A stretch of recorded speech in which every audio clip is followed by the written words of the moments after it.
morning, everyone. Happy December-ish. It's middle of December now as I'm shooting this.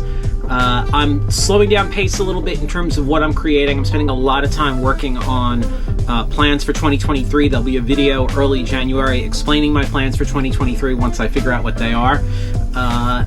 But as most of you know, I'm a pretty strict minimalist. I try to keep the gift giving to a minimum. In previous years, I've done videos that have been super popular, talking about experiences instead of gifts. And so this week and next week, midweek, I'm gonna post those videos so that you can see them. I don't think there's a whole lot more to rehash on the concept of experiences over gifts. I think it's a great thing. I think it's super important. Experiences actually last longer and have more of an impact on people than just giving gifts. Not to say that there aren't gifts that you should give that are great, that people love, but experiences last a really long time. So this week and next week, I'm gonna repost those videos, and I hope you enjoy them. Have a great holiday.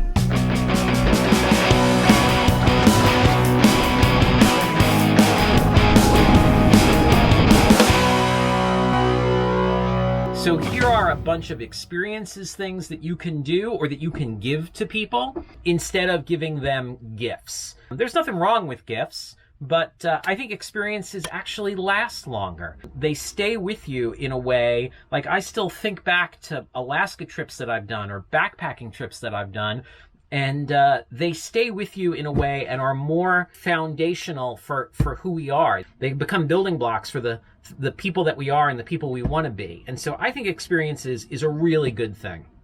So here is my first thing that I think everyone should do in 2022, and that is meditate. I know what you're thinking. I know what you're going to say. Meditation is hard. Meditation is scary. And you're right. Meditation is hard to do. It's the hardest, simplest thing that there is. You're literally just sitting there thinking of almost nothing. I like to think of my breath and focus on that.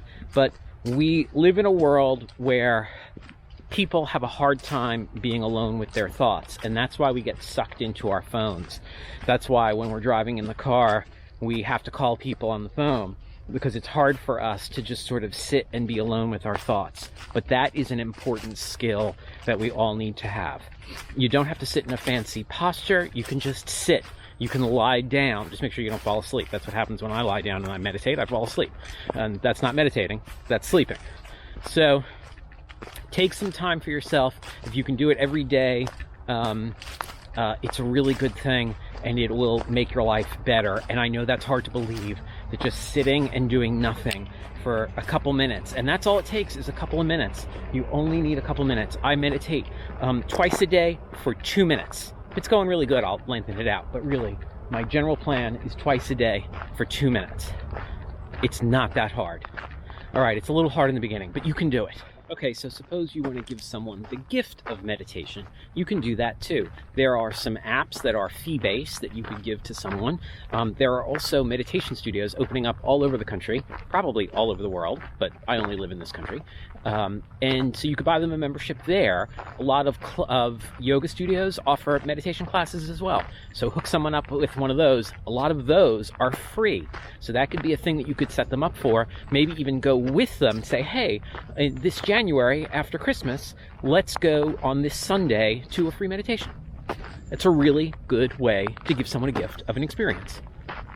Which leads me to my second option for an experience, which is classes.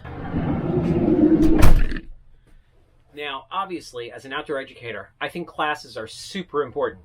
Not just because it keeps me and my friends employed, but because it really is a good thing. Buy someone a class for something outdoors, something they've mentioned they want to do, or something they already do that they want to get better at. Again, it's super easy to find classes. You can just Google it. But the big company that I work for offers classes in a lot of the country. So classes, awesome gift of experience over a gift of a thing. Here's two more for you. The next one is adventure in bad weather. Make a point of going out on adventures when the weather is bad. I know a lot of people don't like dealing with that, but if you can deal with that and be comfortable and happy, you can adventure all the time. Just a and pretty there's miserable day. fewer people out places when the weather is bad. If you go to Yosemite in the winter, there's no one there, and it's absolutely amazingly gorgeous. I like to paddle in the rain. I'm still working on paddling in the snow, but I haven't managed to make that happen yet. But I like paddling in the rain because there's no one out. It is absolutely beautiful, and it's quiet, and it's still. And adventuring alone, as long as you can do it safely, is also sort of meditative. So that goes back to number one. Another one that I really like is this. Sleep outside for 20 more nights. So last year I said to sleep outside for 20 nights. It's a really good goal. It'll sort of ramp up your outdoor experience because most people are only camping out 7 to 10 or 12 days a year. On average, people go out 2 or 3 times a year for 2 or 3 days at a shot. So that's what, 6 days, 9 days.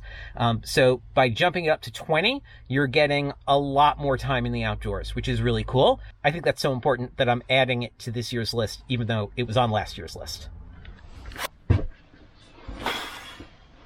Another one that I think is really important is to learn the leave no trace principles. There are 7 of them. They're not that hard. You need to learn them, and we need to follow them in the outdoors. Last year, I shot this video on my little lake picking up garbage and was just amazed at how much garbage I could find. We need to be better stewards of our environment, and that starts with leave no trace.